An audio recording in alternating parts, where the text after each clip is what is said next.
This video is about how to use guided access to keep a student in a single app. To set up guided access the first time, go to Settings on your iPad, General, Accessibility, and then scroll to the bottom and tap Guided Access. Turn Guided Access on, and the next button says Passcode Settings. You're going to set Guided Access passcode. I'm going to set 1, 2, 3, 4, 5, 6. Enter it twice. When using guided access, don't ever enter that number in front of a student, whether they can see the numbers or not, because they can follow hand patterns as well, and they will try to mimic that. Once you're finished setting your passcode, you're going to go hit the home button, go into the app that you want to keep the student in. In this case, it's Proloquo to go. And then you're going to triple click 3 times quickly the home button. Mine says guided access started. I'm going to triple click the home button again and enter the passcode that I entered. Because this is very important the first time you set up guided access. There's a few things we need to change here. The first thing is down here at the bottom, hardware buttons, tap on options and turn on sleep wake button and volume buttons. That allows you to control these buttons, the volume buttons and the sleep and wake button while the iPad is in guided access. So turn those 2 on, tap off of that.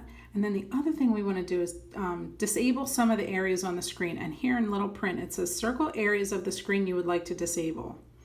Don't just circle them because there are active areas all around those buttons. So I'm going to show you what you're going to do is draw a rectangle. We want to keep, in our case, we want to keep the student out of editing and options so that they can't make any changes while we're not editing the app.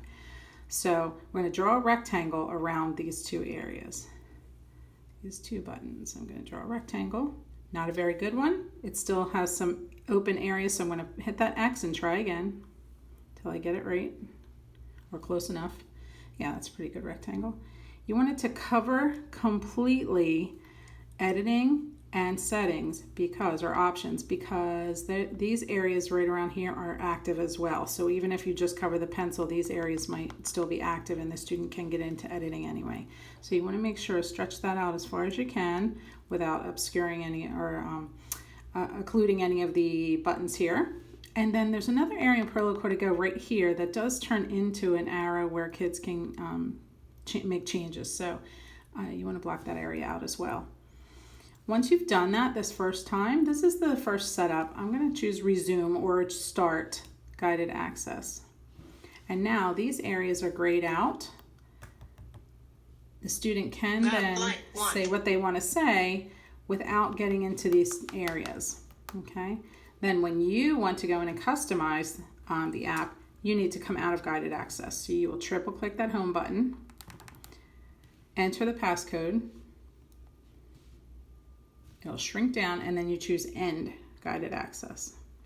Now the home button works like normal.